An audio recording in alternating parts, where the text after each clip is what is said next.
बाहेरून येणाऱ्या लोंढ्यांमुळेच रेल्वे कोलमडल्याचा आरोप मनसे अध्यक्ष राज ठाकरेंनी केलाय। सर्व शहरांचा विचका झाला असून रेल्वे दुर्घटनेवरती तातडीने लक्ष दिलं पाहिजे असंही राज ठाकरे म्हणाले।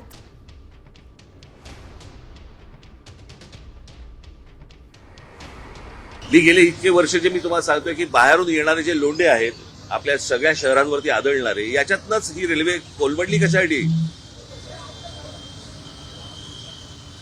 रेल्वेचा बोजवारा उडालेला आहे, सगळ्या अख्ख्या ट्रॅफिकचा बोजवारा उडालेला आहे। लोकांना चालायला फुटपाथ नाहीयेत, ट्रॅफिकसाठी वाहनांसाठी रस्ते नाहीयेत, कोण येतंय कोण जातंय माहिती नाहीये। नुसते तुम्हाला मेट्रो आणि त्या काय ते तुमचे बाकीच्या सगळ्या सोयी सुविधा करतात ना, ते काय मेट्रो आणि काय करतात ते मोनो रेल्वे, ह्याने प्रश्न नाही सुटणार, बरोबर ना? हे काय नव्याने हा करून निर्माण नाही झालाय, हे माहिती आहे ना लोकांचं, कळलं का? रेल्वे मंत्री म्हणून काय करतात?